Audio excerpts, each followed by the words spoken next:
Good morning, everybody. Chris Brophy, Musically Obsessed.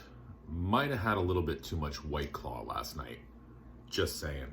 But I want to start this day off by entering a contest for my good friend Jeff Whitcher over at the Vinyl Destination. He's celebrating a couple things. He's celebrating 500 subs, and he's also celebrating 1 year in the VC. Now, it seems like Jeff has been here forever, and you guys know Jeff.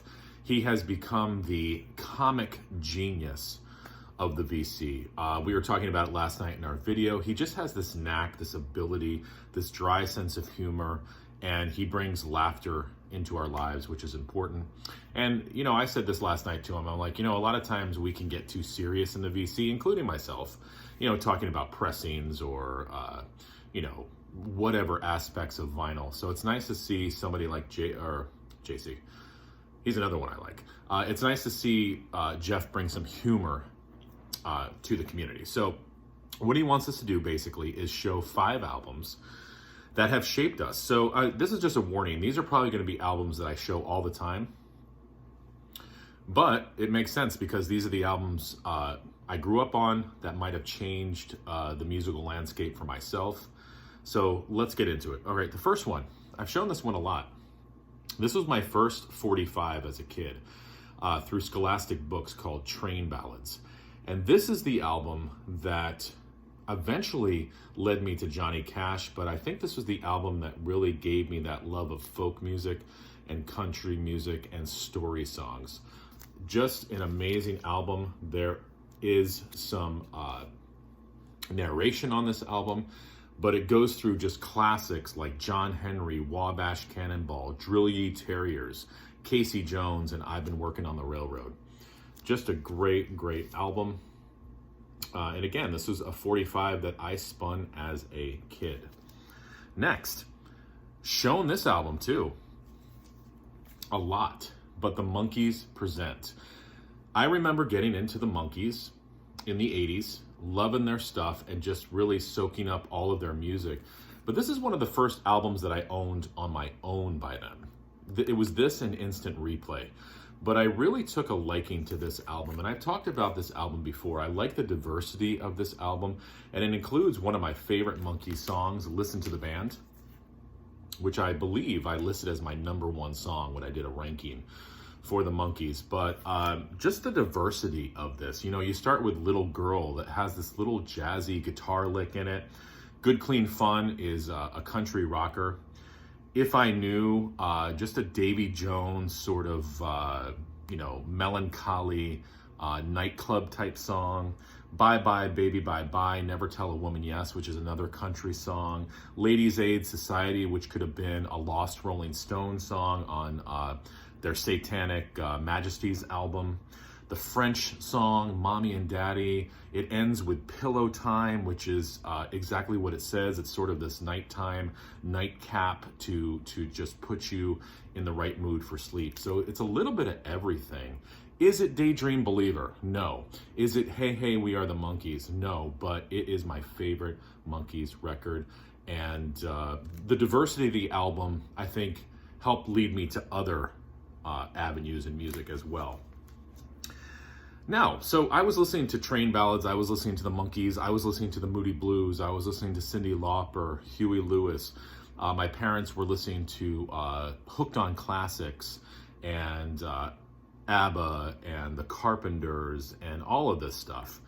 And then one day, I happened to pick up this album, Black Sabbath's Sabotage. And on the same day, I also picked up Metallica's Ride the Lightning, and this changed me forever. This was the heaviest stuff I had ever heard. The riffing on this album, Symptom of the Universe, the prog elements of this album just changed everything for me. That, along with Metallica's Ride the Lightning, led me to thrash. So this opened up the world of metal for me. And this is still my favorite Black Sabbath album. I love everything Ozzy, but I always go to this album. As I said, you know, you can't get much better than the riff in Symptom of the Universe. And then the proggy elements of this album. Just listen to the instrumental Superstar just the guitar tone in that song and the choir that's in that song, they were really expanding their sound. I also really dig Technical Ecstasy and Never Say Die that came after this as well, but this will always hold a special place in my musical heart. So Black Sabbath, Sabotage. Gotta show this record. Hello, I'm Johnny Cash. This was my introduction to Johnny Cash, but this also has a special story. I've said this before. When I was in college, I was part of a singing group in college, and we actually went to Germany, and I stayed with a German family for a week, and every night I would come home, hang out with one of the father of the family that I was staying with. We would sip some wine and listen to Johnny Cash, and this was the album that he had. It blew me away. He taped it for me. I listened to it on the way back.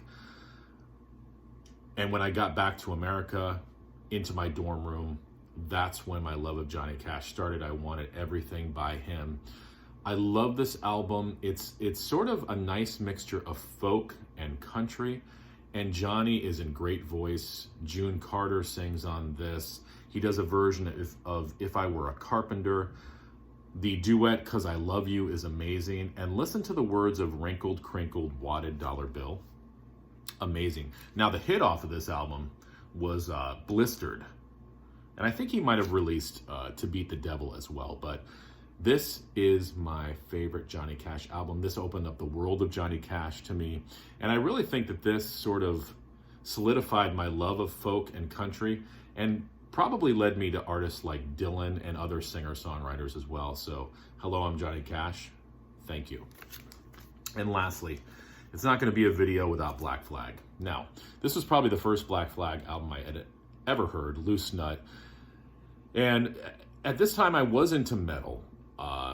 And then I heard this, and it was different than metal, but then there were some similarities as well. There was a punk element, and for whatever reason, it was the album artwork. It was Henry Rollins' vocal delivery. It was the lyrics. It was the sound of the songs. It was Greg Ginn's frenetic playing. It was everything. I was just drawn to these guys. And then Black Flag really opened up the world of punk and hardcore to me. And then I was getting into bands like the Dead Kennedys and the Circle Jerks and Minor Threat, the Dead Milkmen, MOD, DRI, SOD, and the list goes on. So I thank Black Flag for that. I'm still listening to Black Flag today, and you guys know if you watch my channel, huge Black Flag fan.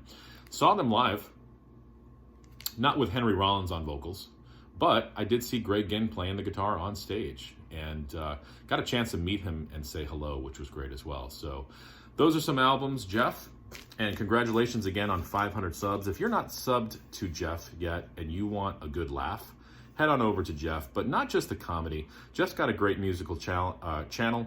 He has vast musical knowledge. He loves everything from the Monkees to the Beatles to Depeche Mode. He's getting into metal now, so it's a little bit of everything. He takes you on tour of all the awesome record stores around his area. So he's just got a lot to offer on his channel. So happy to have met Jeff and to call him a friend. So thank you, Jeff, and congratulations again. All right, guys.